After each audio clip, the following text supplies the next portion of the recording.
Welcome to day 21 of the Sacred Pause.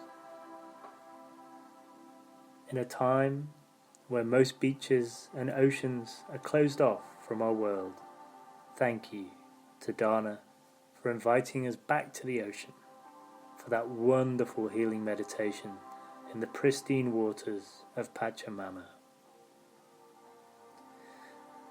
I rarely make a sound in meditation, but last night, when the ocean water washed over me and kissed my face, it felt so intimate, so medicinal, that I think my wife was wondering what was going on in our basement. A truly divine experience. Thank you, sister, and thank you to the group for our first trip to the beach together. This morning, I drew an oracle card on behalf of the group to see which direction the winds of the divine wanted the sacred pause to be blown. After completing our mini medicine wheel and our journey through the chakras. Of course, I drew the card of the jaguar, and as I turned it over, I realized I'd already known that this was the first place we needed to visit to go deeper.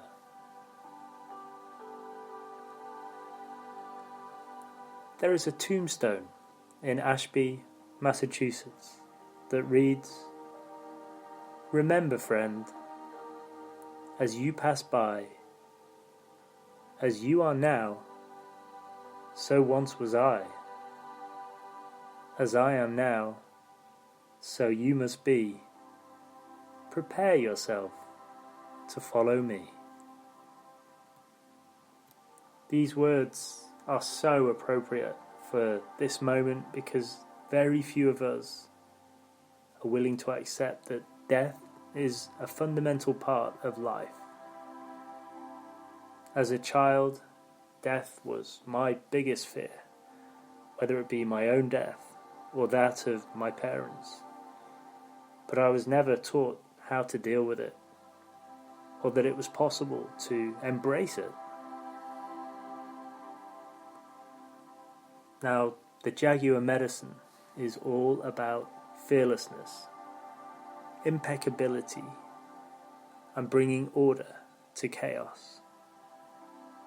It is where we learn that death is not dying in the physical. Death is, in fact, having a life with no joy. There is no doubt that the biggest taboo in Western society right now is death. And many people are having to stare death full in the face during the coronavirus, as they lose loved ones and start to ponder their own mortality. The truth is that no matter how much medicine progresses, our human shells will inevitably one day fade. And the same applies for all those people we love. So the greatest gift we can give ourselves is to prepare ourselves for death, because the moment we accept it is simply part of our journey, is the moment we start to live. Now, I know many of you have lost people very close to you, and death is certainly not easy.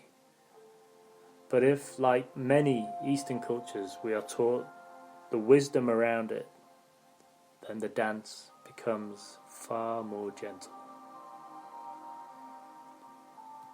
Right now, Western society encourages us to put our heads in the sand, to be like Benjamin Button, to constantly try and reverse the process of getting old with anti-aging products, and marketing companies project young wrinkle-free people as the role models of our society, and encourage us to put our parents and grandparents in care homes when they become too much work for our busy lives. When I finally made peace with death at 36, I realised that one of the most important things of any child's education, whether it come from their parents, their community, or through some kind of program, is to help them understand that death is part of our journey and part of the DNA of life. If we can educate the young that death is part of our being and the essence of our souls will live on beyond death, society would have far less trauma. To see the beauty in the pain of the death of ourselves or of our loved ones is the greatest alchemy any human can perform. Ram Dass tells the story of when his mum was dying and everyone around her was telling her how great she looked and how everything was going to be fine, when in truth she was in her final moments and needed preparing to die. If there's one time in our lives when we need to be truthful with our loved ones, it is when death is close. When they pass, loved ones often point fingers. They wear black, feel sorry for themselves, fight over the will.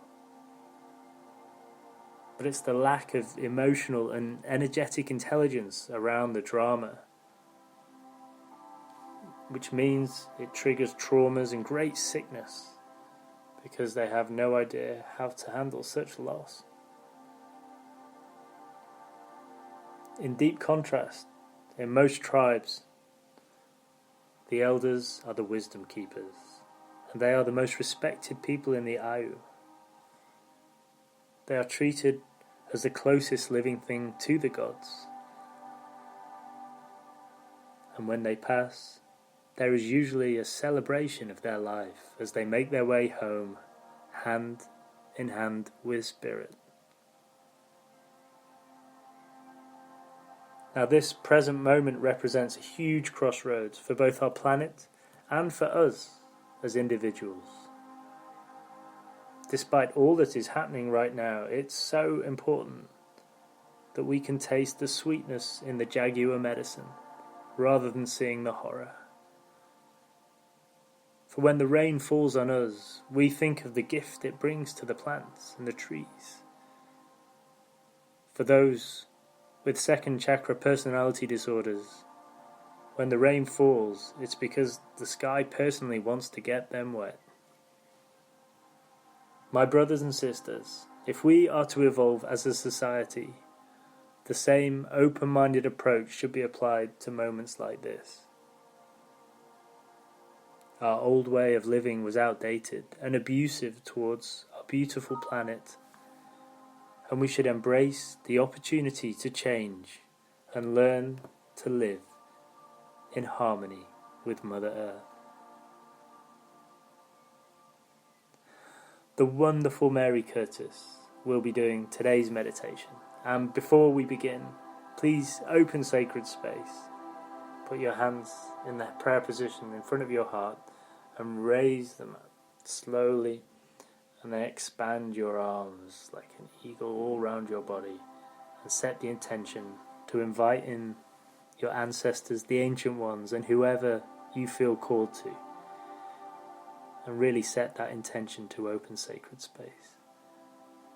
And today, please send healing energies to the continent of Europe, to all the animals, the humans, the trees and the indigenous tribes that live there. Please also send your infinite rays of healing to Diana's daughter Rachel, and to Adrian Hart in Switzerland, who is on heavy medicines right now, after trying to take his life, in a time when the energies can be very destabilizing. Thank you.